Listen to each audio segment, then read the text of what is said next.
akan memulai satu seri pelajaran sepanjang triwulan ini yang mengambil tema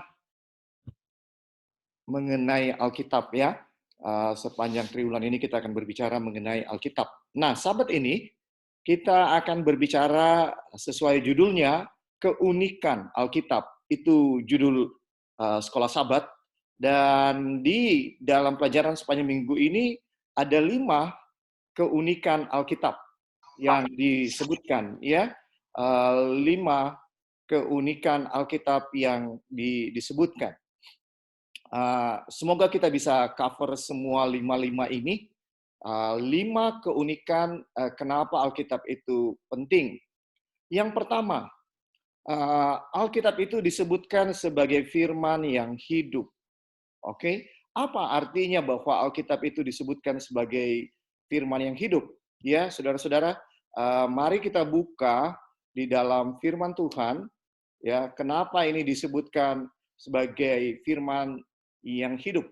Di dalam Ulangan 32 ayat 45 sampai 47 saya bacakan. Setelah Musa selesai menyampaikan segala perkataan itu kepada seluruh orang Israel, berkatalah ia kepada mereka, "Perhatikanlah segala perkataan yang kuperingatkan kepadamu pada hari ini, supaya kamu memerintahkannya anak-anakmu untuk melakukan dengan setia segala perkataan hukum Taurat ini. Sebab perkataan ini bukanlah perkataan hampa bagimu." Perhatikan kata-kata selanjutnya, "tetapi itulah hidupmu. Dan dengan perkataan ini akan lanjut umurmu di tanah kemana kamu pergi, menyeberangi sungai Yordan untuk mendudukinya." Disebutkan di sini ya. Ini ya adalah satu kata-kata dari nabi yang besar itu, Nabi Musa. Apa kata-katanya? Ya, perhatikan segala perkataan yang kuperintahkan kepadamu.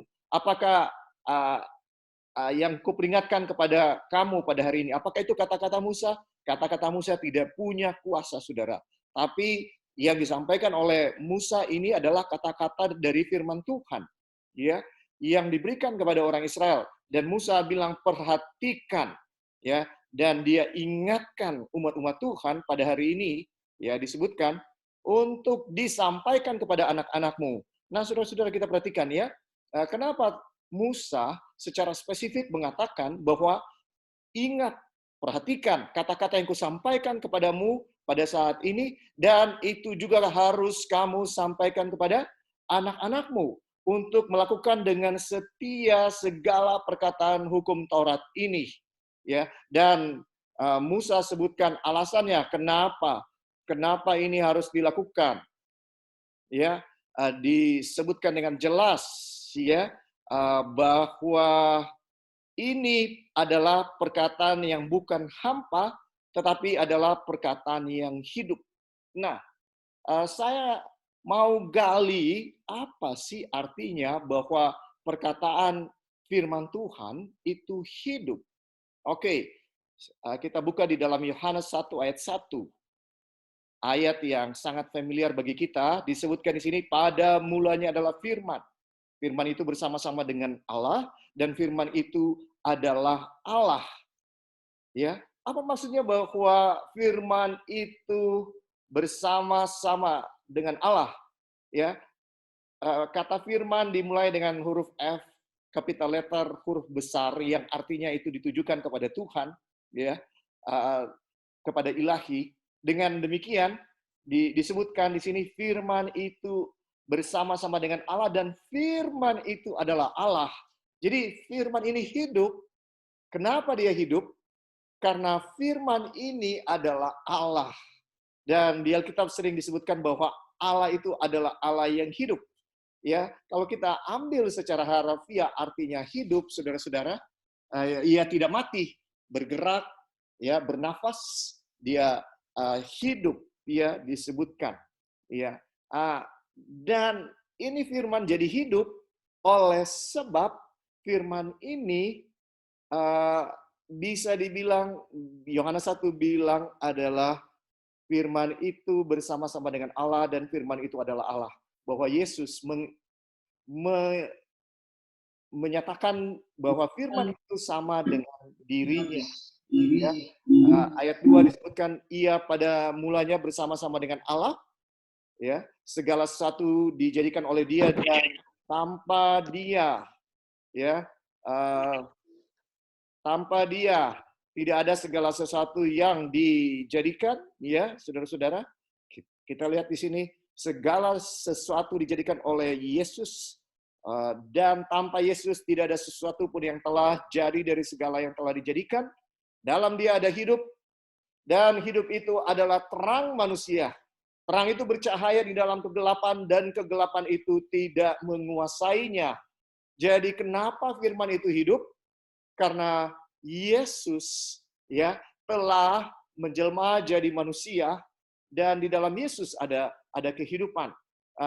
Ayat tema kita mengatakan, firman-Mu itu pelita bagi kakiku dan terang bagi jalanku. Nah, kita menemukan ide-ide yang ada di dalam firman Tuhan ini. Ya, dengan menggabungnya kita tahu, kita sadar bahwa kenapa firman itu hidup, ya? Karena firman itu bisa dibilang adalah kehidupan dari Yesus. Firman itu adalah Yesus sendiri. Nah, apa maksudnya bahwa disebutkan bahwa firman itu hidup dan firman itu adalah Yesus? Apa maksudnya? Saudara-saudara, yang dimaksudkan adalah bahwa Yesus menjelma jadi manusia untuk membuktikan satu hal. Apa satu hal yang dia ingin buktikan? Yaitu bahwa manusia bisa mengalahkan dosa. Sebenarnya poin utamanya adalah bahwa saya dan saudara manusia bisa mengalahkan dosa. Ya, itu yang Yesus mau buktikan. Ya, setan bilang manusia tidak bisa mengalahkan dosa. Manusia daging itu lemah, hukum Tuhan tidak bisa dituruti, tetapi Tuhan Yesus datang di atas dunia bukan hanya untuk menebus manusia dari dosa, tetapi salah satu, ya, tujuan Tuhan Yesus datang di atas dunia untuk menyatakan bahwa propaganda setan kepada kita, kepada dunia, kepada jagat raya, bahwa manusia atau siapapun makhluk ciptaan Tuhan tidak bisa menuruti hukum Tuhan. Itu yang menjadi dasar pertentangan antara Tuhan dengan kuasa kegelapan. Tapi Tuhan Yesus datang membuktikan bahwa manusia kalau saja mengikuti satu kehidupan seperti Tuhan Yesus, maka manusia bisa hidup tanpa dosa. Ya, dan kalau kita hidup tanpa dosa, maka yang akan terjadi adalah tentunya hanya dengan kasih karunia Tuhan kita bisa lakukan itu, saudara, bisa mengalahkan dosa, ya. Maka yang terjadi kepada manusia akan bahagia. Karena Tuhan tidak pernah menciptakan kehidupan dengan maksud kesengsaraan, dengan maksud penderitaan. Tuhan menciptakan manusia dari awalnya supaya manusia bahagia. Tapi karena dosa, maka suami dan istri ribut. Karena dosa, suami dan istri terpisahkan. Karena dosa, orang tua dengan anak terpisahkan. Karena dosa, adik dan kakak terpisahkan. Karena dosa, semua ketidakbahagiaan dihasilkan di atas dunia ini. Hubungan yang terpisah, hubungan yang tercerai-beraikan, semua hanya karena dosa. Maka firman Tuhan itu hidup, artinya bahwa firman Tuhan itu bukan hanya teori. Ya, kalau saja saya dan saudara mengikuti nasihat-nasihat firman Tuhan, maka kita akan menikmati kehidupan yang direncanakan oleh Tuhan untuk terjadi kepada manusia. Dan kebahagiaan manusia hanya didasarkan kepada penurutan manusia kepada firman Tuhan. Waktu Adam dan Hawa diciptakan sempurna di Taman Eden, untuk terus mereka bahagia dan bahkan bertambah bahagia, maka Tuhan menaruh pohon pengetahuan yang baik dan jahat, dan Tuhan bilang, ya, semua pohon dalam taman ini kamu boleh makan buahnya dengan bebas, tetapi pohon pengetahuan tentang yang baik dan yang jahat itu janganlah kamu makan, sebab pada hari engkau memakannya pastilah engkau mati. Dan apa yang terjadi ketika manusia makan? Adam dan Hawa Ditanya oleh Tuhan, Adam, kenapa kamu makan? Adam bilang, karena Hawa. Hawa, kenapa kamu makan? Karena ular. Mereka mempersalahkan satu dengan yang lain karena mereka sudah melanggar firman Tuhan. Apa yang terjadi kepada rumah tangga yang pertama? Saling mempersalahkan. Ya, saudara-saudara, permainan saling mempersalahkan di dalam rumah tangga dimulai oleh nenek moyang kita yang pertama. Ya, dan kita terus warisi hingga saat ini karena kita anggap Alkitab itu teori. Betapa sering saya bilang, ya itu idealismenya begitu. Ya, itu idealismenya, tapi kita harus realistis. Ya, saya mau sampaikan saudara-saudara bahwa Alkitab ini nyata, bukan teori. Ya, saya berani katakan itu karena saya alami, bukan dengar apa yang orang bilang. Ya, bahwa contohnya Matius 6 ayat 33, tetapi carilah dahulu kerajaan Allah dan kebenarannya, maka semuanya akan ditambahkan kepadamu. Saudara, kalau saudara pegang janji Tuhan ini, saudara utamakan Tuhan dalam kehidupan saya dan saudara, Tuhan akan menepati janjinya, bahkan di tengah-tengah virus corona. Kalau kita mengutamakan Tuhan dengan tidak mementingkan diri, kalau kita mencari dahulu kerajaan Allah dan kebenarannya, maka kita tidak akan mementingkan diri. Walaupun kita punya 1001 alasan untuk mementingkan diri, karena kelaparan akan terjadi. Ya, kalau virus corona ini akan terus berlangsung, kelaparan di depan mata kita, maka kita punya alasan, oh nanti saya nggak punya makan. Tapi saudara, ya kalau kita percaya, kalau kita mengutamakan kerajaan Allah dan kebenarannya, yaitu kita menolong orang yang berkesusahan, ya, saudara, jaminan kepada saya dan saudara bahwa satu, kita tidak akan berkekurangan. Kedua, Tuhan akan melindungi kita dari virus ini. Ya, saudara, saya nggak mengajarkan bahwa iman yang takabur, ya, tetapi ini janji Tuhan yang harus kita buktikan, bukan dengan mendengar orang, tapi saya dan saudara harus buktikan sendiri. Saya yakin bahwa firman Allah yang itu hidup, itu bukan teori. Kalau kita bisa disebutkan, 1 Yohanes 3 ayat 9, sebutkan, sebab semua orang yang lahir dari Allah tidak berbuat dosa lagi. Maka saya dan saudara harus percaya bahwa kalau kita tiap hari lahir baru, ya, sebagaimana 1 Yohanes 3 ayat 9, maka kita bisa menang dari dosa. Ya, ini bukan teori, saudara. Ini nyata. Kalau kita bertobat setiap hari, kalau kita selalu mengundang Yesus dalam hati kita, maka kita harus yakin Tuhan itu, ya, akan menolong kita. Inilah keunikan daripada firman Tuhan. Jelas, ya. Dan di dalam Yohanes 14 ayat 6, Tuhan Yesus sendiri katakan, kata Yesus kepadanya, kita tahu ayat ini sangat familiar, akulah jalan dan kebenaran dan hidup. Tidak ada seorang pun yang datang kepada Bapa kalau tidak melalui aku.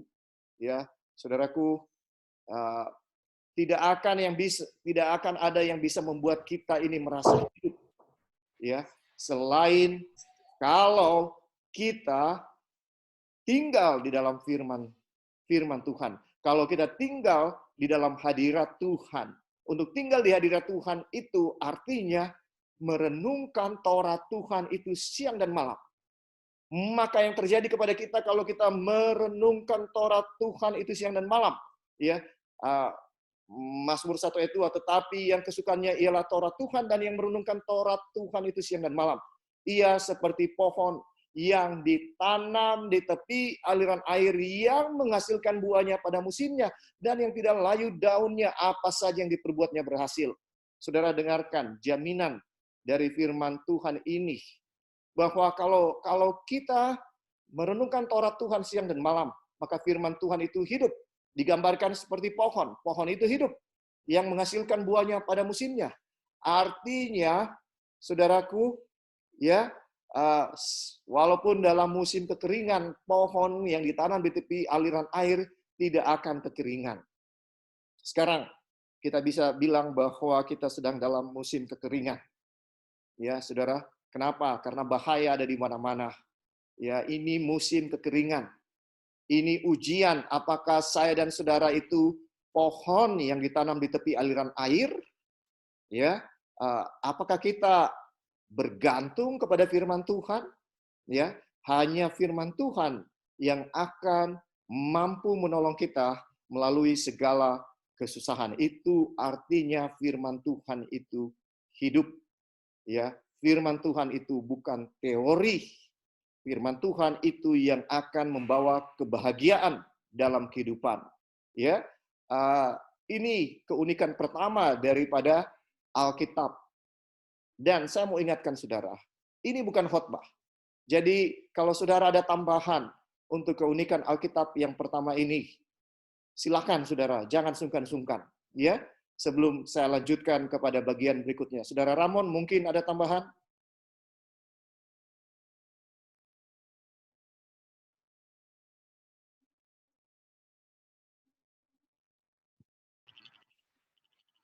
Gimana saudara Ramon? Tes. Ya, sudah. Sudah. Oh, oke. Tadi belum. Ya. Saya rasa kenapa firman Tuhan ini adalah firman yang hidup, adalah di saat orang yang hidup sesuai dengan firman ini akan merasakan suatu kehidupan yang baru. Ya, kita mungkin banyak dari kita mungkin terlahir sebagai anggota gereja, mengenal firman Tuhan, mungkin firman Tuhan ada di orang Advent punya Alkitab mungkin banyak di rumah ya.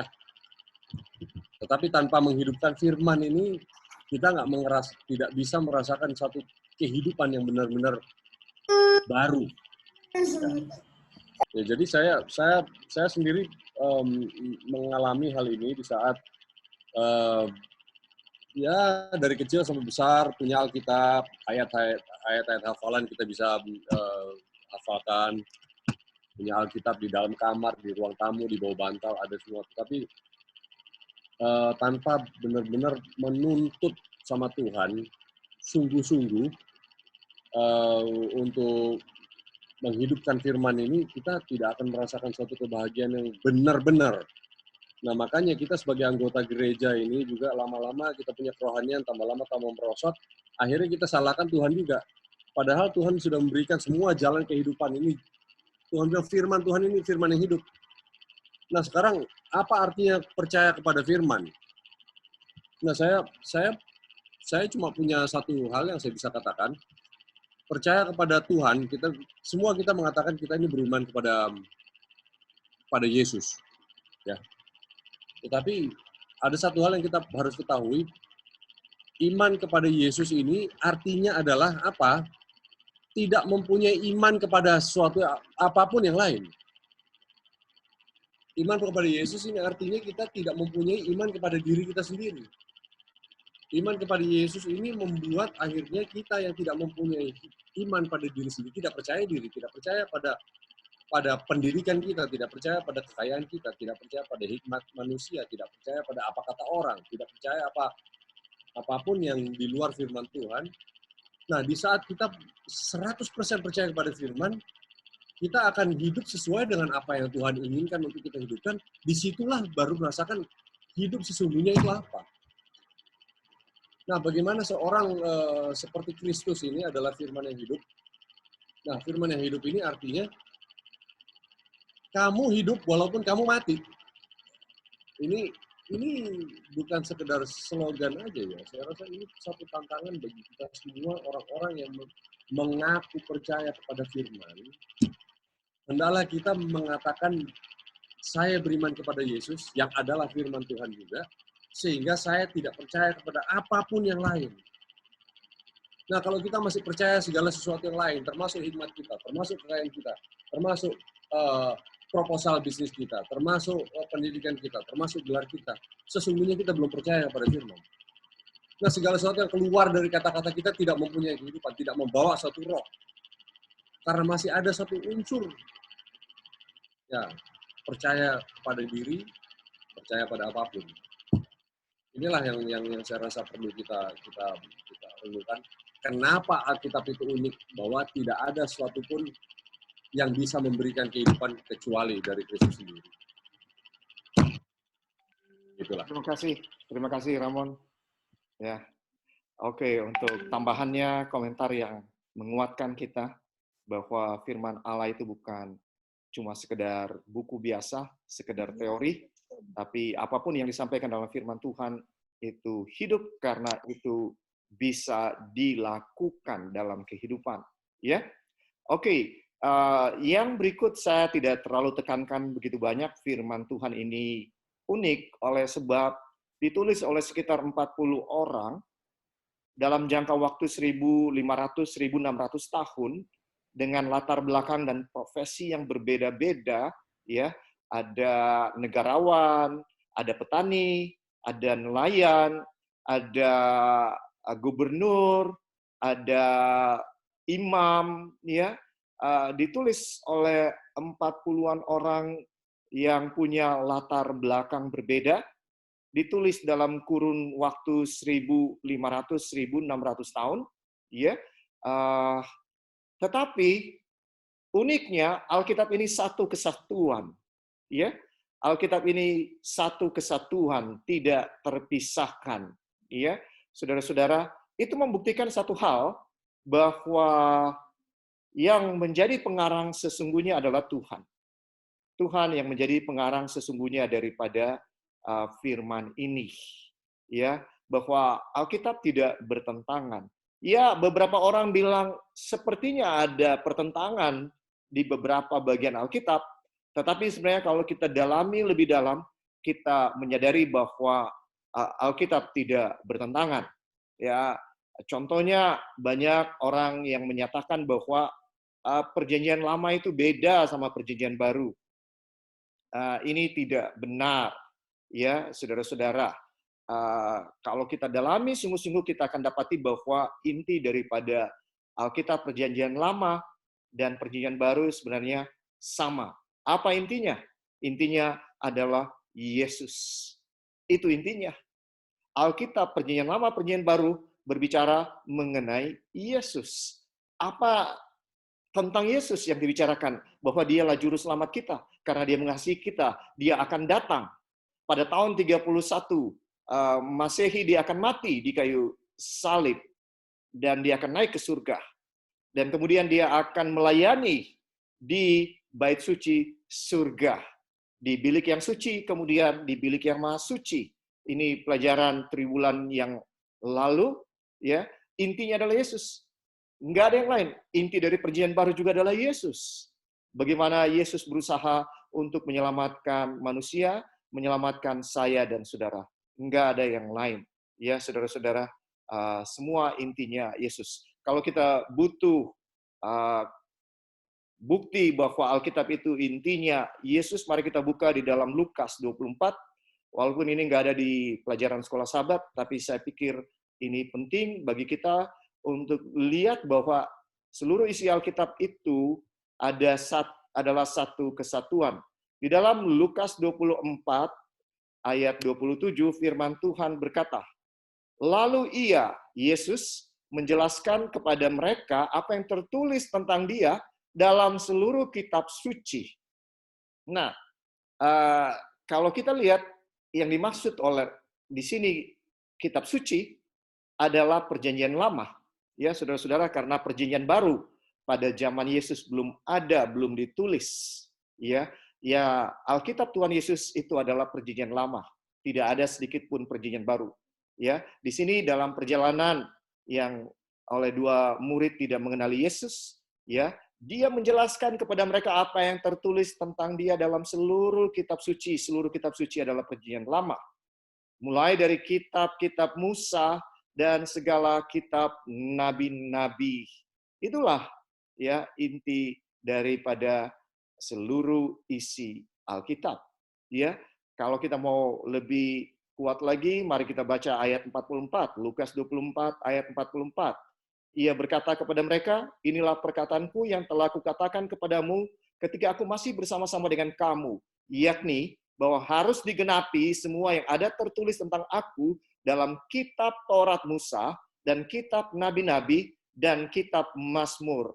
Ini adalah yang dikenal dengan istilah Tanak, ya, tiga pembagian dalam Perjanjian Lama. Tanak adalah nama dalam bahasa Ibrani untuk Perjanjian Lama, dan ini adalah singkatan. T itu adalah Taurat, itulah kitab Taurat Musa. Terus N itulah nabi-nabi, nebiim, dan Mazmur itulah K, Ketubiim. Ketubiim ini diterjemahkan dalam bahasa Indonesia Mazmur. Ya, Ketubiim ini adalah wisdom writing, ya, tulisan-tulisan hikmat.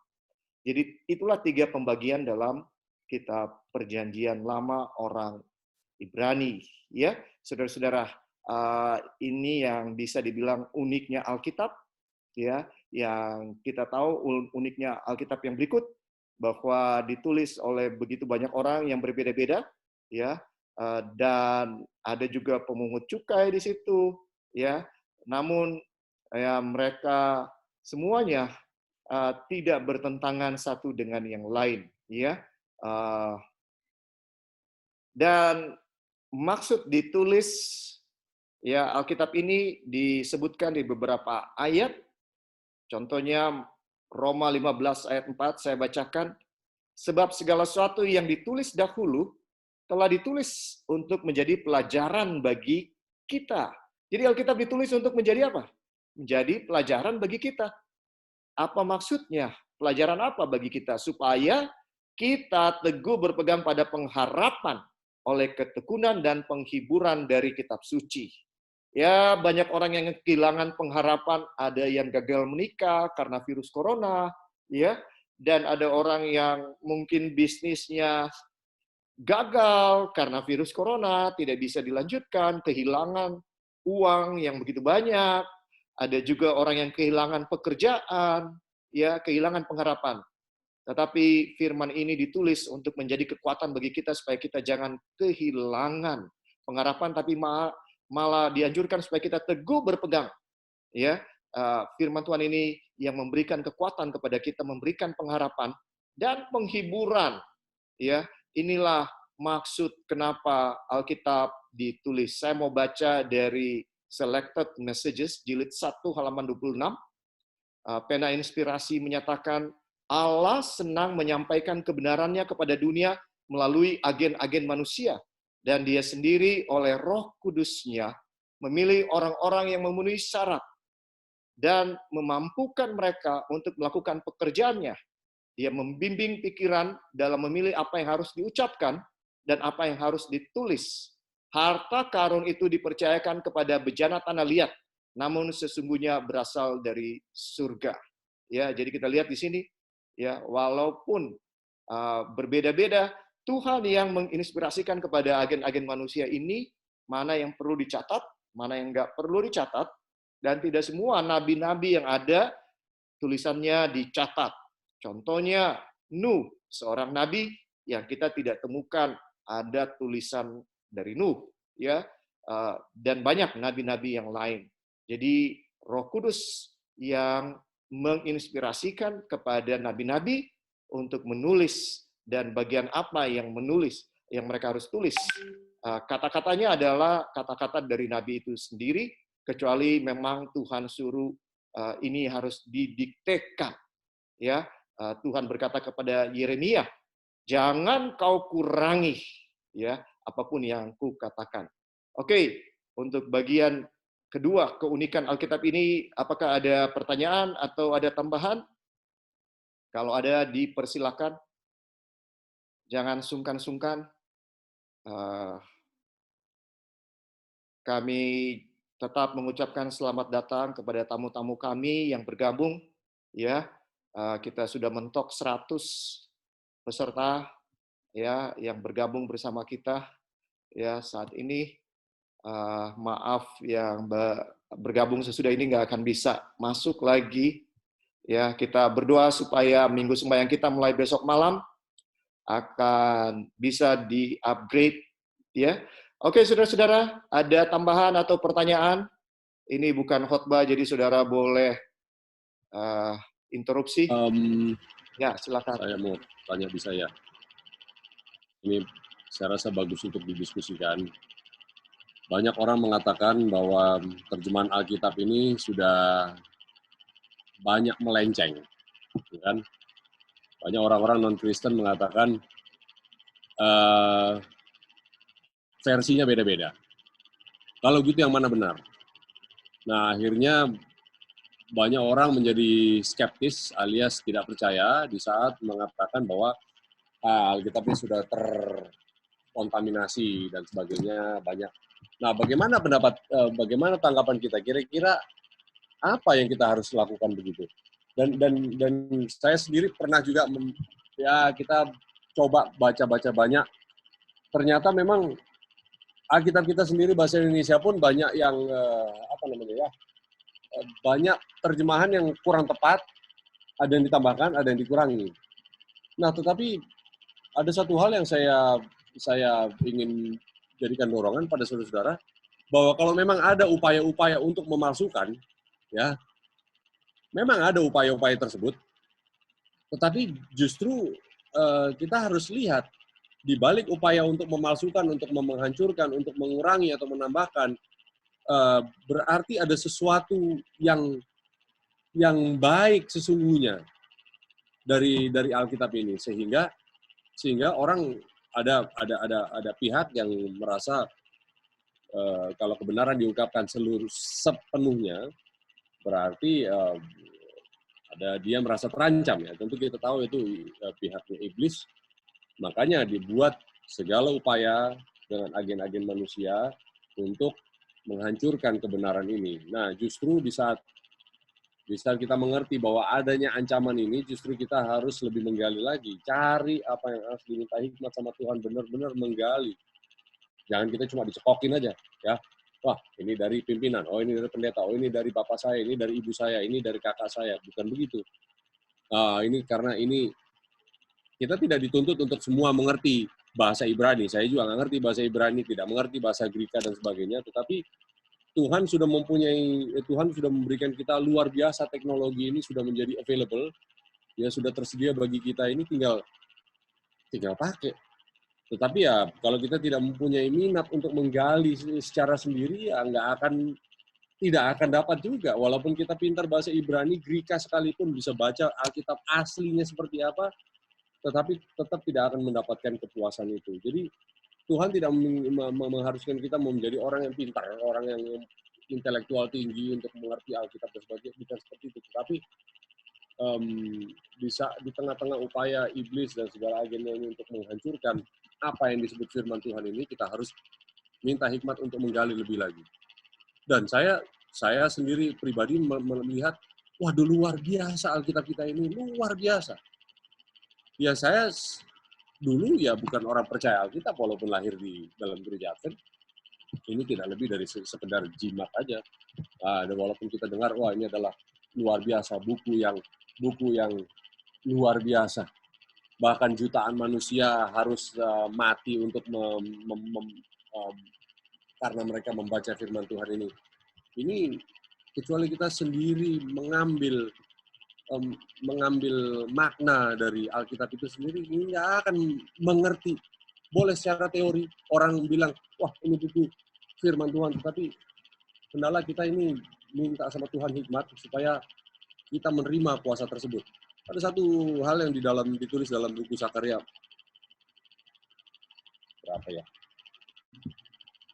Zakaria diberi penglihatan oleh Tuhan, ada dua the golden oil, ya, ada minyak emas. Zakaria 4:12. Tuhan berikan Zakaria ini penglihatan, ada dua jalur di mana the oil branch, saya sebut aja di Zakaria. Nah, Zakaria 4 ayat 12. Nah, Zakaria 4 ayat 12. Nah, apa bunyinya di sini? Ayat Oke. Zakaria bertanya sama Tuhan apa yang dikasih penglihatan oleh Tuhan. Ada dua pohon olive, ada pohon zaitun. Ya, pohon zaitun ini diberikan dan mengalir minyaknya, tapi Zakaria nggak ngerti apa ini artinya, ini dua cabang pohon zaitun ini. Tetapi Tuhan memberikan dua pohon zaitun ini, cabangnya ini, kepada Zakaria ini tadi disebut oleh Pak Pendeta, ini adalah to the law and the testimony, hukum dan juga tulisan nabi-nabi, Taurat dan tulisan nabi-nabi. Ya ini adalah dua saksi. Kalau kita bilang dua saksi. Lalu untuk orang-orang yang sudah orang-orang Kristen, ada dua juga. Kepada mereka adalah perjanjian lama dan perjanjian baru. Nah, kepada kita, umat-umat Advent yang menanti kedatangan Kristus dua kali, kita juga mempunyai dua juga cabang. Sekarang bagi kita adalah tulisan Alkitab dan Roh Nubuat. Nah, kita sudah diberikan alat-alat ini untuk menerima minyak. Oh ya, menerima minyak. Kita akan bahas mengenai minyak ini kepada 10 anak darah. Kalau tidak mempunyai, tidak minta, tidak klaim dari Tuhan untuk berikan kita minyak ini, kita nggak bisa hidup. Akhirnya semua ini becomes meaningless, tidak mempunyai arti. Nah, ini adalah era bagi kita umat-umat Advent dengan situasi seperti ini. Kita kembali kepada apa yang tertulis di firman Tuhan supaya kita mempunyai minyak. Di saat seruan tengah malam itu tiba, kita mempunyai minyak yang cukup. Karena apa? Kita minta sama Tuhan, kita tuntut Tuhan, kita klaim, kita shake Him, kita benar-benar tuntut dari Dia supaya kita mengerti apa artinya tulisan-tulisan Alkitab dan Roh Nubuat. Ini akan membuat kita, wah, luar biasa. Ya, inilah kenapa gereja kita ini gereja yang luar biasa. Tidak ada gereja di dunia ini yang seperti gereja yang kita miliki sekarang.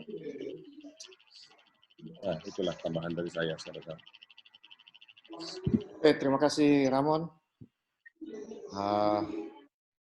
Jadi inilah uniknya Alkitab bahwa ya walaupun saudara-saudara ya banyak pengkritik Alkitab yang bilang bahwa Alkitab tidak akurat lagi karena banyak versi dari manuskrip asli, tapi saudara yakinlah apa yang Tuhan tidak bisa lakukan, ya untuk menjaga firman-Nya, hal yang sangat mudah bagi Tuhan untuk lakukan.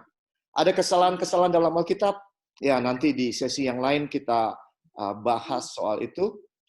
Keunikan Alkitab berikutnya yang disebutkan di dalam sekolah Sabat yang penting untuk kita diskusikan, ini sekaligus bisa dibilang yang berikutnya ya. Jadi Alkitab itu unik karena dia hidup, Alkitab itu unik karena ditulis oleh banyak orang, ya berbeda-beda dalam jangka waktu yang lama, ya.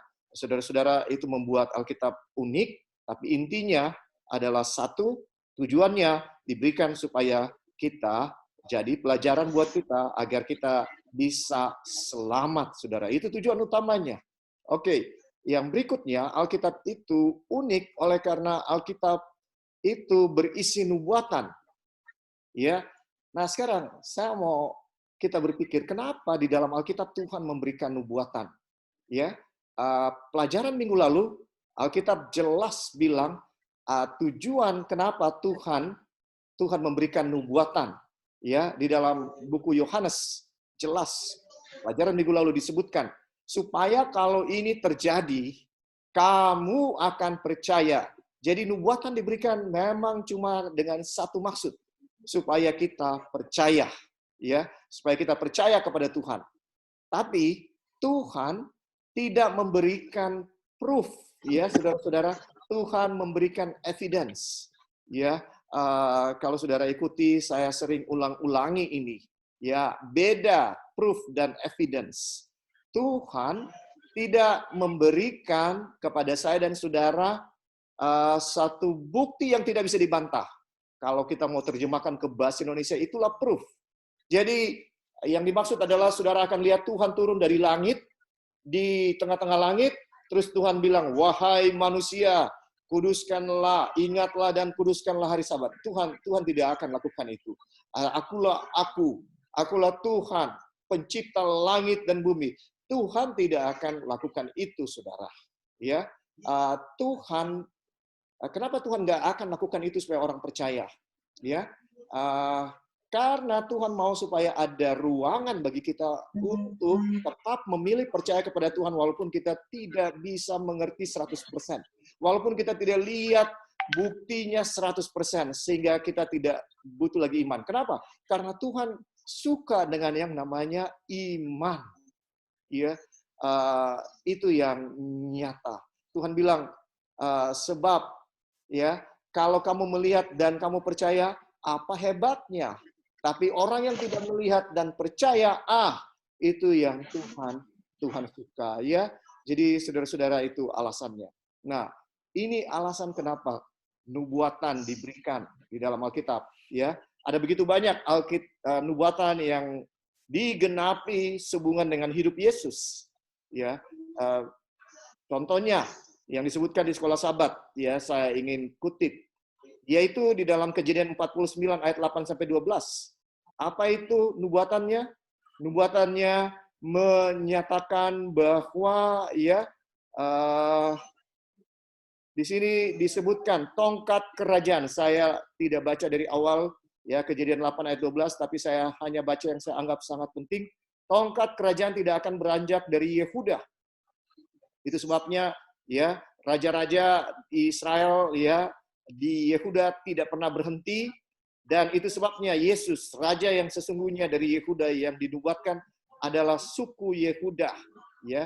Dan nubuatan ini digenapi karena Yesus lahir dari suku Yehuda, ya.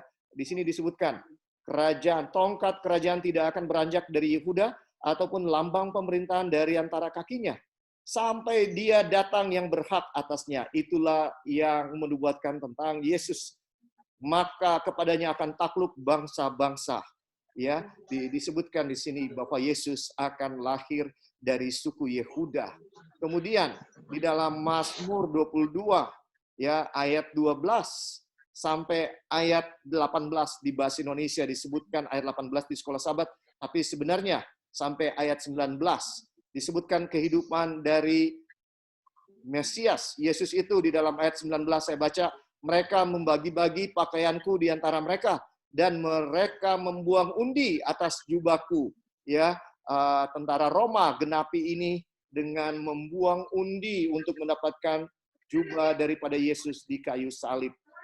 Kemudian Yesaya 53 ayat 3, ya, ia dihina dan dihindari orang.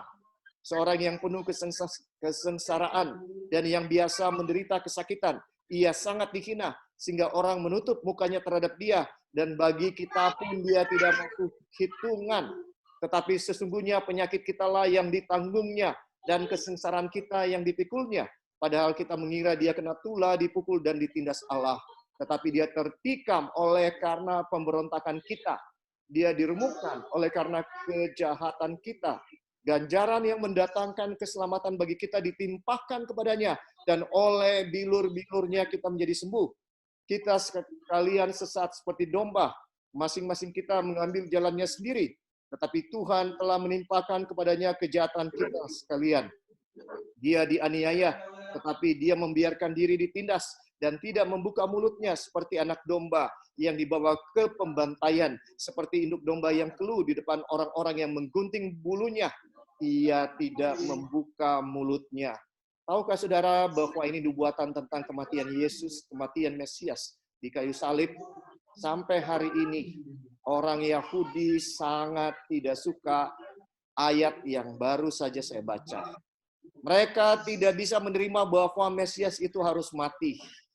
Itu sebabnya mereka menolak Yesus. Ya, mereka tetap berpegang bahwa Mesias harus datang untuk melepaskan mereka dari penjajahan Roma pada zaman dulu. Ya, sampai hari ini mereka tetap mengharapkan hal itu terjadi. Tapi kita tahu, kita yakin bahwa Yesus memang harus mati. Inilah Yesaya, buku Yesaya yang menyatakan itu. Itu sebabnya Yesus harus mati di kayu salib bagi kita semua. Ya, kemudian, ya, sepanjang triwulan yang lalu kita sudah belajar bahwa nubuatan Daniel 9 ayat 24 sampai 27 ini adalah nubuatan bahwa Yesus memang juga harus mati. Ya, di dalam ayat 26 Daniel 9 saya bacakan, sesudah ke-62 kali 7 masa itu akan disingkirkan seorang yang telah diurapi. Kristus artinya yang diurapi. Jadi ini nubuatan jelas menyatakan bahwa Yesus akan mati pada tahun 31 Masehi, ya, sesuai dengan nubuatan 70 kali masa, ya. Ini kita tidak ada sedikit pun keraguan bahwa nubuatan ini digenapi, ya. Kemudian dalam Mika 5 ayat 1, di sekolah sahabat disebutkan ayat 2 dan ayat 1, tapi sebenarnya dalam bahasa Indonesia ini ayat 1, kita dengarkan. Tetapi engkau, hai Bethlehem Efrata, hai yang terkecil di antara kaum-kaum Yehuda, daripadamu akan bangkit bagiku seorang yang akan memerintah Israel, yang permulaannya sudah sejak purba kala, sejak dahulu kala. Jadi ini menyatakan bahwa Yesus lahir berasal dari Bethlehem. Padahal pada saat itu, ya saudara-saudara, mereka atau ibunya tinggal jauh. Tapi karena ada sensus, walaupun dia hamil besar, dia harus pergi mengadakan perjalanan dalam keadaan hamil tua, siap untuk melahirkan. Perjalanan jauh hanya untuk mengikuti sensus. Maka dari tempat yang jauh, ya, dari Nazaret, ya, mereka harus datang ke Bethlehem. Luar biasa, ya, nubuatan yang sudah diberikan dan itu digenapi. Ya, saudaraku. Kemudian Maleakhi 3 ayat 1 disebutkan, lihat aku menyuruh utusanku supaya ia mempersiapkan jalan di hadapanku. Ya, saudara, ini nubuatan tentang Yohanes Pembaptis yang akan diutus mendahului Yesus untuk mempersiapkan jalan bagi kedatangan Yesus. Sakaria 9 ayat 9, bersorak-soraklah dengan nyaring hai putri Sion, bersorak-sorailah hai putri Yerusalem, lihat rajamu datang kepadamu, ia adil dan jaya, ia lemah lembut dan mengendarai seekor keledai beban yang mudah. Ya, sebelum Yesus disalib, Yesus masuk ke Yerusalem dan semua orang menyambut dia dengan luar biasanya, dan Yesus mengendarai seekor keledai.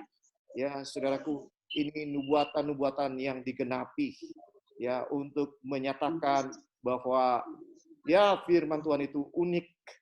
Ya, ini juga nubuatan-nubuatan ini berdasarkan sejarah, saudara.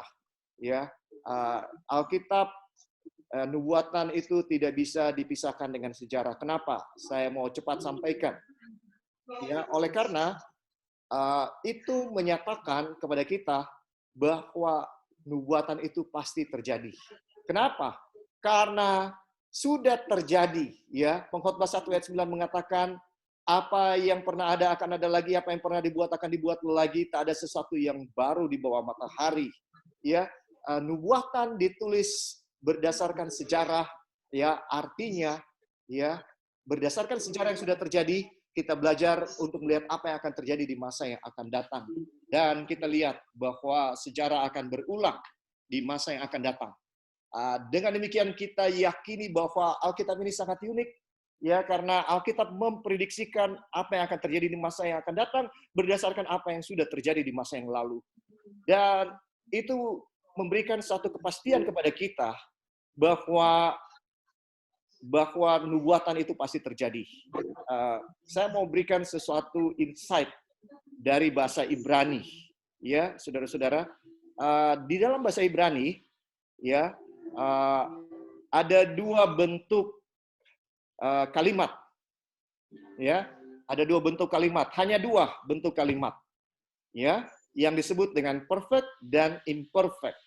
Perfect itu artinya bahwa sesuatu yang disebutkan dalam kalimat itu sudah selesai dilakukan, sudah terjadi, ya, sudah selesai. Sedangkan imperfect berarti yang dilakukan itu belum selesai terjadi. Nah, berdasarkan logika, maka nubuatan, karena nubuatan itu di masa yang akan datang, maka nubuatan seharusnya masuk di kalimat imperfect yang belum terjadi, ya, karena itu masih masa yang akan datang. Tetapi uniknya, ya, saudaraku, ya, bahwa nubuatan di dalam bahasa Ibrani, dalam struktur kalimat bahasa Ibrani, nubuatan masuk kepada kalimat perfect. Kenapa? Kenapa demikian? Karena bagi orang Yahudi, bagi nabi-nabi yang menulis nubuatan yang masih akan terjadi, apa yang dinubuatkan Tuhan itu dikonsider, dianggap sebagai sesuatu yang sudah terjadi. Kenapa? Karena itu pasti terjadi. Ya, itu sebabnya Alkitab bahasa Inggris menerjemahkan contohnya Wahyu 14 ayat 8, pekabaran malaikat yang kedua. Sudah rubuh Babel.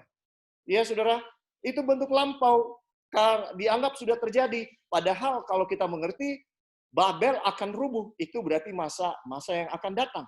Ya, Saudara-saudara, mestinya. Tetapi di sini disebutkan bahwa sudah rubuh Babel. Artinya Babel akan rubuh, tapi diekspresikan dengan kata-kata sudah rubuh. Artinya pasti terjadi. Ya, Saudara-saudara, dengan demikian Yesus punya kedatangan itu pasti terjadi. Ya, saudaraku, pasti terjadi. Kita tidak perlu ragu sedikit pun. Ya, inilah Alkitab sebagai nubuatan dan pada saat yang sama aplikasinya Alkitab juga sebagai sejarah. Ya, sehingga dicontohkan di dalam aplikasinya di dalam 1 Tesalonika 4. Mari kita pergi kepada 1 Tesalonika 4 ayat 14. Saudara perhatikan prinsip yang saya sebutkan, ada disebutkan di sini. Karena jikalau kita percaya bahwa Yesus telah mati dan telah bangkit, ya Saudara, ini sudah terjadi, ini in the past, ya. Karena jikalau kita percaya bahwa Yesus telah mati dan telah bangkit, maka kita percaya juga bahwa mereka yang telah meninggal dalam Yesus akan artinya apa? Akan masa depan akan dikumpulkan Allah bersama-sama dengan Dia. Jadi saudara dengarkan ya argumen dari Rasul Paulus di dalam 1 Tesalonika 4 ayat 14 ini menjelaskan apa prinsip yang baru saya sebutkan tadi. Bahwa karena kita lihat di masa lalu Yesus telah mati dan Yesus telah bangkit, maka iman kita tidak ragu bahwa Yesus akan juga mengumpulkan mereka yang telah mati di dalam Dia waktu Dia datang kedua kali. Dan kedatangan kedua kali bagi orang-orang rasul-rasul, orang-orang yang hidup di perjanjian lama, itu adalah satu kepastian. Itu bukan menduga-duga, itu bukan mengira-ngira, tapi itu adalah satu kepastian. Ya, Rasul Paulus sangat yakin Yesus akan datang bahkan pada zamannya. Ya, karena di dalam ayat selanjutnya dari Tesalonika ini disebutkan, ya, dan kita yang masih hidup, ya, yang masih tinggal sampai kedatangan Tuhan. Jadi Rasul Paulus mengharapkan dia masih hidup, ya, sampai Yesus datang pada kali yang kedua. Ya, ini satu iman yang luar biasa yang menunjukkan bahwa tidak ada keraguan. Kenapa? Karena berdasarkan apa yang sudah terjadi di masa yang lalu, Yesus telah mati, Yesus telah bangkit, Yesus telah naik ke surga, maka kita yakin janjinya, nubuatannya bahwa dia akan datang lagi, itu pasti akan dia genapi. Dan orang-orang yang mati, ya, tidak perlu takut, tidak perlu ragu, karena Yesus telah mati dan Yesus telah bangkit untuk memberikan jaminan kepada saya dan saudara bahwa saudara-saudara kita yang telah mati, yang telah mendahului kita, tetap akan dibangkitkan oleh Tuhan. Tidak ada keraguan sedikit pun untuk hal itu. Ya, saudaraku, inilah aplikasi yang bisa kita dapatkan, ya, saudara-saudara, tidak ada keraguan. Kalaupun kita akan diizinkan oleh Tuhan beristirahat sebelum kedatangan Yesus yang kedua kali, maka kita tidak perlu khawatir karena Yesus telah mati dan telah bangkit. Ya, rasul-rasul adalah saksi hidupnya. Ya, dan saya mau sampaikan saudara, ya, rasul-rasul berani mempertahankan kesaksian bahwa Yesus telah mati, Yesus telah bangkit dan naik ke surga. Mereka adalah saksi hidup, saksi mata peristiwa-peristiwa ini, dan mereka rela mati untuk mempertahankan kebenaran ini. Itu artinya apa, saudara? Rasul-rasul tidak berbohong. Tidak ada orang berani berbohong demi mempertaruhkan nyawa mereka untuk sesuatu kebohongan. Betul atau tidak, saudara? Iya. Orang yang paling jahat sekalipun, yang paling berani sekalipun, kalau mau mati takut, saudara, dan mereka akan jujur kalau mau mati. Jadi rasul-rasul memberitakan kepada saya dan saudara, mereka adalah saksi mata yang hidup bahwa Yesus telah mati, Yesus telah bangkit, dan Yesus telah naik ke surga. Itu yang mereka sampaikan kepada saya dan saudara. Dan mereka rela mati dengan nyawa mereka mempertaruhkan apa yang merupakan kesaksian mereka. Itu artinya mereka tidak bohong. Ya, tidak ada kebohongan yang bertahan lama, saudara. Ya, jadi iman kita dikuatkan, ya, dengan nubuatan, dengan firman Tuhan, dengan apa yang kita lihat sudah terjadi dan akan terjadi. Ya, itu bisa dikatakan sudah terjadi. Jadi, ya, saudaraku, kita ingat lagu, ya, lagu yang mengatakan, "Ku tahu Tuhan pasti buka jalan." Ya, uh, kata-katanya sebenarnya adalah ku tahu Tuhan sudah buka jalan. Ya, Tuhan sudah buka jalan. Itu yang sangat penting. Tuhan sudah buka jalan. Bukan Tuhan akan buka jalan. Kalau saudara dalam bayang-bayang kelaparan, kita harus yakin saat ini karena virus corona, saudara dalam bayang-bayang kelaparan. Ada saudara yang beli, katakan pendeta sudah kering ini, sudah kering, ya, kepada saya. Saya bilang, ya, saya juga kering, ya. Saya juga kering. Tapi kita harus yakin bahwa bukan Tuhan hanya akan buka jalan, tapi Tuhan sudah buka jalan buat saya dan saudara. Apapun masalah kita, Tuhan sudah buka jalan. Hanya kita harus bertahan, kita harus teguh berpegang kepada firman Tuhan. Jangan ragu, Tuhan sudah buka jalan. Keunikan Alkitab yang terakhir, waktu kita berjalan dengan cepat, ya. Keunikan Alkitab yang terakhir yang kita pelajari pada saat ini, bahwa Alkitab itu mengubah hidup saya dan saudara. Itu sebabnya Alkitab itu hidup, ya. Alkitab mengubah hidup saya dan saudara. Saudara, saya mau sampaikan, saya yakin saudara Raymond maupun saudara-saudara yang lain juga setuju kalau sudah mengalami bahwa Alkitab mengubah hidup saya dan saudara. Ya, kenapa saya yakin sepenuhnya bahwa Alkitab ini bukan buku biasa, tapi ini firman Tuhan, ya. Karena saudaraku, saya mau bilang, ya, karena Alkitab ini mengubah hidup saya dan Alkitab ini mengubah, ya, mengubah hidup orang, ya. Kita sudah baca ceritanya, saya nggak akan baca, ya, Raja Yosia, ya, sesudah dia memerintah, dia naik takhta 8 tahun, pada tahun yang ke-19-an dia memerintah dan kitab Taurat itu ditemukan, ya, kitab Taurat itu ditemukan, saudara-saudara, dan dibacakan, ya, dibacakan kitab Taurat. Dan Raja Yosia, ya, saudara-saudara, tolong, ya, apa yang terjadi? Apa yang terjadi, saudara, ketika ini terjadi, ya,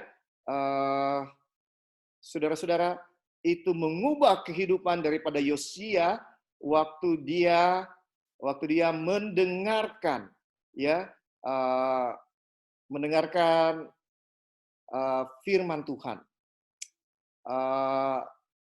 Saya dapat pesan di sini, tolong jangan di-share screen, ya, kepada saudara Lantaran Pardi. Saudara Lantaran Pardi, kalau boleh jangan di-share screen, ya. Jadi, ya, oke, kalau boleh, ya, saudara Lantaran Pardi.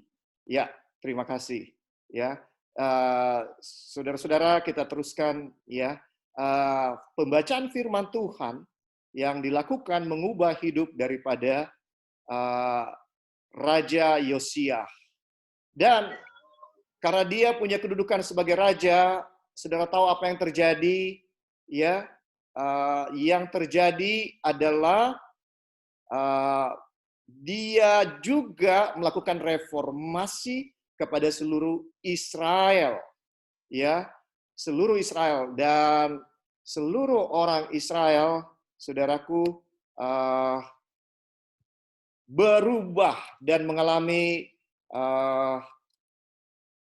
saudara-saudara, mengalami suatu perubahan yang luar biasa, ya. Saudara, itu yang terjadi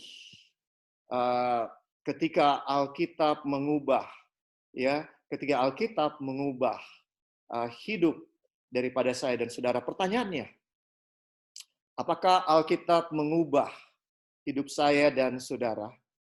Ya, apakah Alkitab mengubah hidup saya dan saudara? Ya, apakah Alkitab menjadi prioritas saya dan saudara? Kalau kita tidak lakukan ini dalam hidup kita, maka sia-sia Alkitab ini dalam kehidupan saya dan saudara. Ya, firman Tuhan bilang dalam Yohanes 17 ayat 17, ya, kuduskanlah mereka dalam kebenaran, firman-Mu adalah kebenaran. Kalau hidup kita tidak lebih kudus dari hari ke hari, ya, berarti pembacaan firman kita belum cukup sungguh-sungguh, ya, karena firman Tuhan itu seharusnya menguduskan hidup saya dan saudara, ya. Firman Tuhan itu sanggup untuk menyucikan kita, menguatkan kita. Firman Tuhan Ibrani 4 ayat 12 katakan seperti pedang yang bermata dua, memisahkan sumsum dan tulang.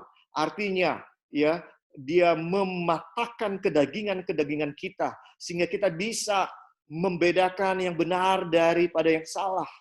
Ya, kalau kita tidak menggunakan firman Tuhan, kita sering tidak tahu lagi bahwa apa yang kita buat itu salah, saudara-saudara.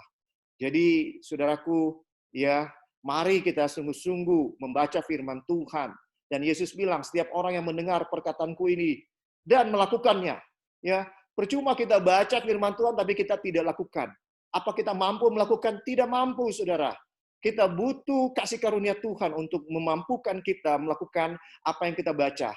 Jangankan yang berat-berat, yang kecil-kecil saja, jangan berdusta. Saudara, kita nggak akan jujur kalau kita tidak dipenuhi oleh kasih karunia Tuhan. Kita tidak akan bisa jujur. Ya, bahkan untuk hal kecil, untuk tidak malu kita bisa bohong. Ya, saudaraku, udah di mana? Udah di lampu merah, dikit lagi kok. Padahal masih jauh, masih di rumah. Udah di lampu merah, dikit lagi, padahal masih lama.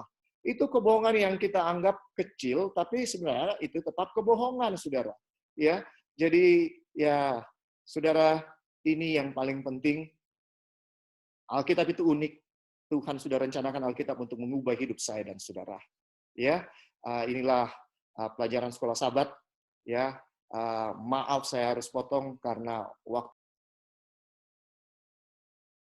waktu kita berjalan dengan cepat. Jadi ya inilah pelajaran sekolah Sabat kita.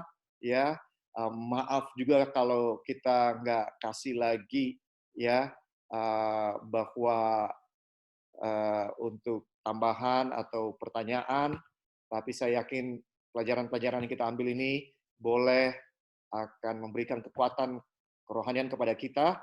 Ya, kalau saudara masih mau diskusi, kita akan lanjutkan secara ibadah, ya sesudah ibadah, ya karena ini Sabat puasa, jadi kita punya semua waktunya. Saya kembalikan kepada pemimpin sekolah Sabat. Silakan Bu Jublina. Baik, terima kasih Pendeta atas pelajaran sekolah Sabat pada hari Sabat ini yang mengajak kita untuk lebih berjalan atau lebih rajin lagi untuk mengikuti atas firman Tuhan sehingga iman kita makin bertumbuh. Baik, berikut ini kita akan mendengarkan acara pelayanan kemenangan yang akan dibawakan oleh Bapak Otemusu. Pada Bapak Otemusu kami persilakan.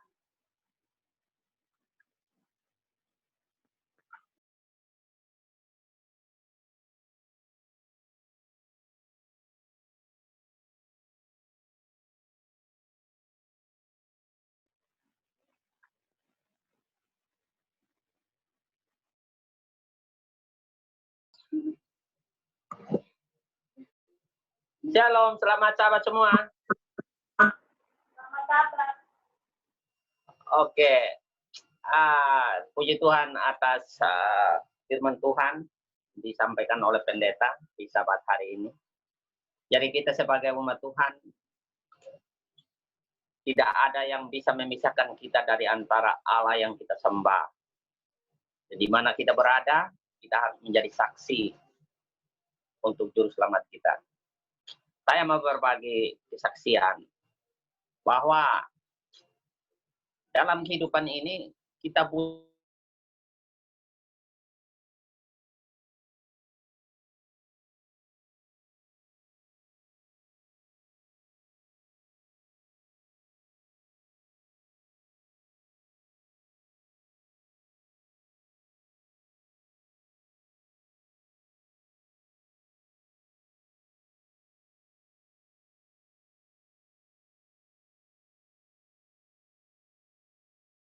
kita masuk ke negara-negara yang mendapat banyak musibah, dan diceritakan masuk ke Amerika, ke Italia, bahkan balik lagi masuk ke ajaran-ajaran agama. Di situ seorang big boss, seorang bos yang menguasai pembicaraan.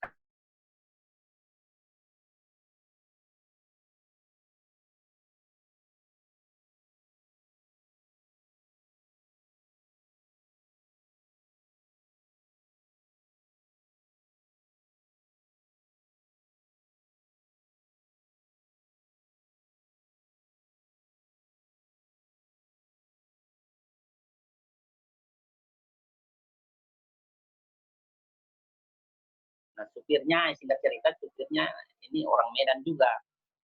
Dia bilang, di tempat saya dulu tinggal juga, di Medan juga, dulu sudah ada. Saya bilang, iya, itu satu agama Protestan yang sudah ada, dan kita kalau menjadi anggota Advent, ya sekali dibaptis dan menjadi jemaat untuk seluruh dunia, bukan hanya berada di dalam satu lingkungan jemaat itu. Dan di mana kita mau ketemu gereja itu, dan kita bebas untuk masuk berbakti, dan bukan hanya anggota, tetapi bagi siapa saja.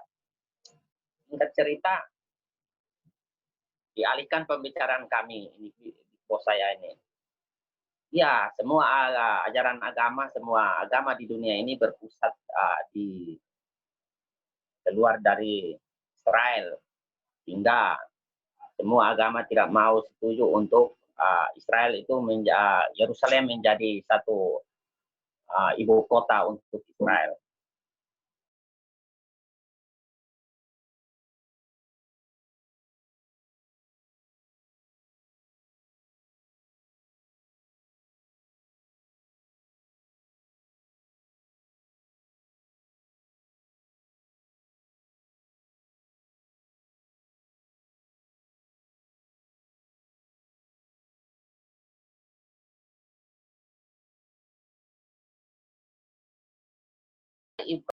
Dia mendirikan Ka'bah Tuhan di sana, dan negara Eropa belum ada saat itu, sekalipun Amerika. Jadi tidak bisa kalau memang bangsa Yahudi atau bangsa Israel harus memiliki Yerusalem sebagai satu-satunya kota, ibu kotanya. Saya sampaikan langsung spontanitas saya, dan saya tidak bisa berpikir bahwa itu adalah kebolehan saya. Dan setelah saya sampaikan hal itu, saya baru sadar bahwa ini mungkin hikmat Tuhan yang luar biasa bagi saya. Sampai saya harus berceramah di depan bos yang mengaji saya, dan bos yang juga berhak untuk memberhentikan saya. Saya sampai tergagum sendiri karena saya dikuatkan oleh kasih Tuhan sampai saya harus bercerita seperti itu. Akhirnya singkat cerita, waktu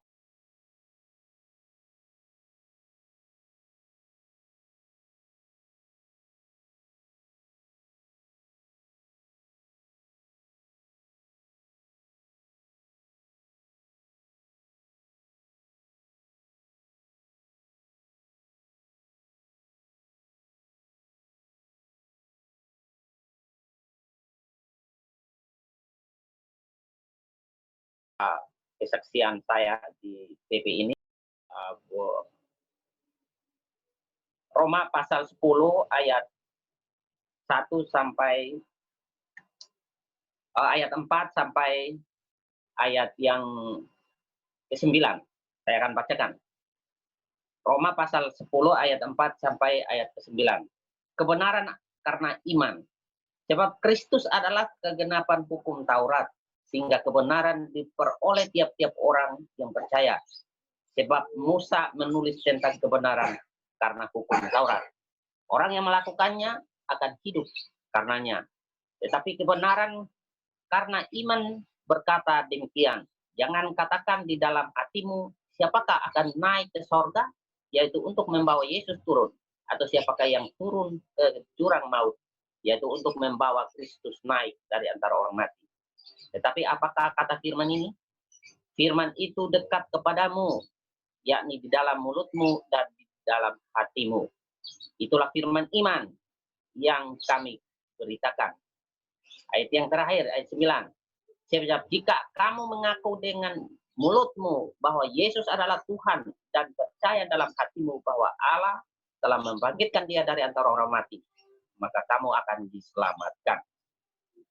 Sedikit kesaksian saya di dalam pembawaan promosi perorangan di Sabat hari ini.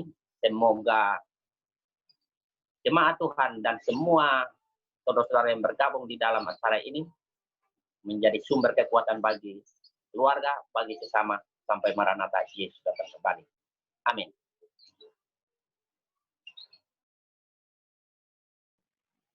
Baik, terima kasih kepada saudara Odenito yang telah menyampaikan yang orang pada sahabat hari ini. Dan untuk menutup acara sholat kita dan doa untuk nanti akan dibawakan oleh Ibu Melati Odenito. Dan pada lagu tutup kita menyanyi lagu yang nomor 425, saudara-saudara.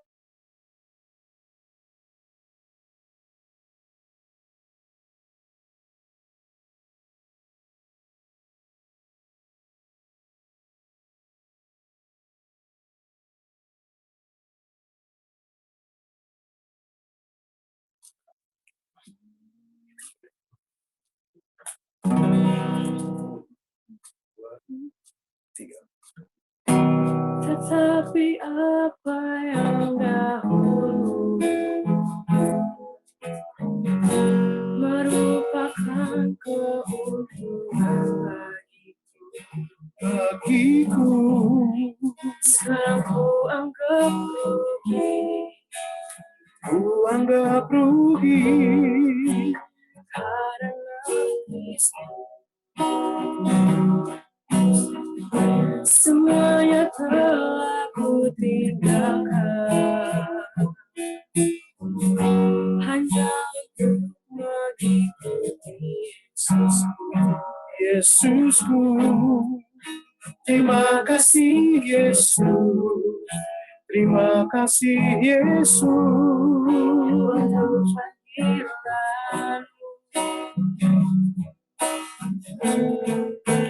melayani bukanlah sebuah kesempatan dalam hidup. Melayani Yesusku adalah keharusan dalam hidupku, sekalipun di dunia ku tak mendapatkan kesenangannya, tapi ku percaya upahku dapatkan di surga. Melayani bukanlah sebuah kesempatan dalam hidupku. Melayani Yesusku adalah keharusan dalam hidupku, sekalipun di dunia ku tak mendapatkan kesenangannya, tapi ku percaya upahku dapatkan di surga. Tapi ku percaya upahku dapatkan di surga.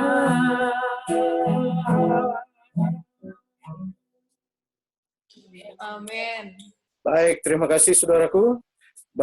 Pada siang ini sebelum kita akan mendengarkan pekabaran firman Tuhan yang akan dibawakan oleh Evangelis Raymond Tankano, kita akan mendengarkan cerita untuk anak-anak yang akan dibawakan oleh Saudara Charles Leisiasel.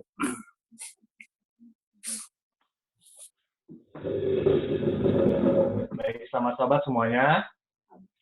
Adakah anak-anak yang ada di sini? Nah, saya akan membawakan sebuah cerita di mana cerita ini diambil dari Perjanjian Lama tapi nanti mungkin boleh ditebak siapakah tokoh ini di akhir dari cerita ini.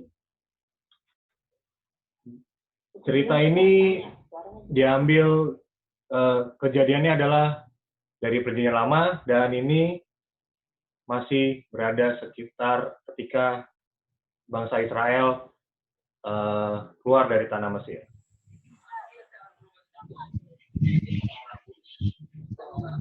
Ketika bangsa Israel sudah keluar dari tanah Mesir, dan ternyata mereka jadi lebih jahat daripada biasanya, dan Tuhan marah terhadap bangsa Israel, dan Tuhan membiarkan bangsa Israel ini selama 7 tahun, dan mereka ditindas oleh bangsa Midian, dan sampai mereka tidak memiliki makanan. Semua hasil tanaman yang mereka kerjakan, yang mereka tanam, selalu diambil oleh bangsa Midian. Dan akhirnya bangsa Israel pun berseru kepada Tuhan untuk bisa kembali kepadanya. Dan Tuhan mengirimkan seorang untuk menjawab doa dari bangsa Israel. Orang yang dikirim Tuhan ini adalah seorang yang sangat muda, orang yang masih kecil bisa dibilang, dan dia merupakan orang termuda di dalam keluarganya. Ketika orang muda ini bertemu dengan malaikat yang diutus oleh Tuhan, orang muda ini pun sangat tidak yakin. Dia tidak yakin kalau dia dapat melakukan tugasnya. Dan dia juga tidak yakin kalau ini adalah benar Tuhan yang mengirimnya.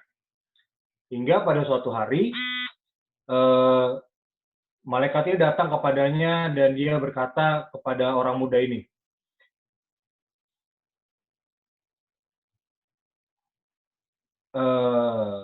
Tuhan menyertai engkau, pahlawan yang gagah berani.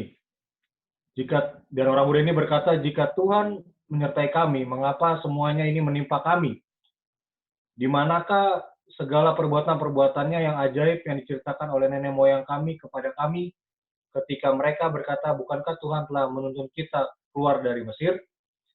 Tetapi sekarang Tuhan membuang kami dan menyertakan kami ke dalam cengkraman orang Midian. Lalu berpalinglah Tuhan kepadanya dan berfirman, pergilah dengan kekuatanmu ini dan selamatkanlah orang Israel dari cengkraman orang Midian. Bukankah aku mengutus engkau? Tetapi jawab orang muda ini kepada Tuhan, Tuhanku, dengan apakah akan kuselamatkan orang Israel? Ketahuilah, kaumku adalah yang paling kecil di antara suku Manasye, dan aku pun seorang yang paling muda di antara kaum keluargaku. Berfirmanlah Tuhan kepadanya, tetapi akulah yang menyertai engkau, sebab itu engkau akan memukul kala orang Midian itu sampai habis. Sekali lagi dia menjawab, jika sekiranya aku mendapat kasih karunia di matamu, maka berikanlah kepadaku tanda bahwa engkau sendirilah yang berfirman kepadaku. Janganlah kiranya pergi dari sini sampai aku datang kepadamu, membawa persembahanku dan meletakkan di hadapanmu. Firman-Nya aku akan tinggal sampai engkau kembali. Nah, lalu masuklah orang muda ini untuk meyakinkan bahwa ini benar-benar adalah yang Tuhan suruh kepadanya. Orang muda ini mengolah seekor anak kambing dan roti yang tidak beragi dari sepa tepung. Ditaruhnya daging itu ke dalam bakul dan kuahnya ke dalam periuk. Dibawanya itu kepadanya ke bawah pohon tarbatin. Lalu disuguhkannya. Lalu berfirmanlah malaikat Allah ini kepadanya, ambillah daging dan roti yang tidak beragi itu, letakkanlah ke atas batu ini dan curahkan kuahnya, maka diperbuatnya demikian. Dan malaikat Tuhan ini mengulurkan tongkat yang ada di tangannya. Dengan ujungnya disinggungnya daging dan roti itu, maka timbullah api dari batu itu dan memakan habis daging dan roti itu. Kemudian hilanglah malaikat Tuhan dari pandangannya.